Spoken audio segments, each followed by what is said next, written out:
ঢাকার আশুলিয়ার ঘোড়াপীর মাজার এলাকায় তারেক রহমান ঘোষিত রাষ্ট্রকাঠামো মেরামতের ৩১ দফা বাস্তবায়নের লক্ষ্যে লিফলেট বিতরণ কর্মসূচি অনুষ্ঠিত হয়েছে।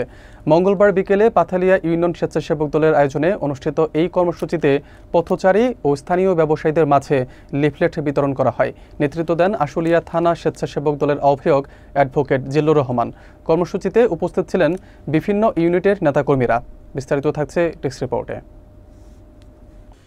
আশুলিয়ার ঘোড়াপীর মাজার এলাকায় মঙ্গলবার বিকেলে পাথালিয়া ইউনিয়ন স্বেচ্ছাসেবক দলের উদ্যোগে তারেক রহমান কর্তৃক ঘোষিত রাষ্ট্রকাঠামো মেরামতের ৩১ দফা বাস্তবায়নের লক্ষ্যে লিফলেট বিতরণ করা হয়েছে। আশুলিয়া থানা স্বেচ্ছাসেবক দলের আহ্বায়ক অ্যাডভোকেট জিল্লুর রহমানের নেতৃত্বে এবং পাথালিয়া ইউনিয়ন স্বেচ্ছাসেবক দলের সভাপতি শফিকুল ইসলাম শফিকের সার্বিক তত্ত্বাবধানে পথচারী ও বাজারের ব্যবসায়ীদের হাতে লিফলেট তুলে দেওয়া হয়। এ সময় প্রধান অতিথি হিসেবে উপস্থিত ছিলেন আহ্বায়ক advocate Zillur Rahman.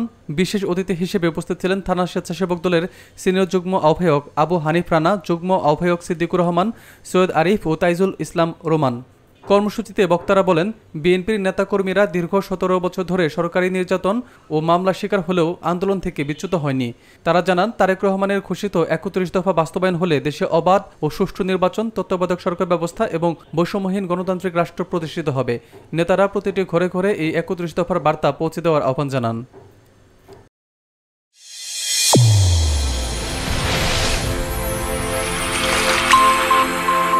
Channel A1 হৃদয় রেসপন্স।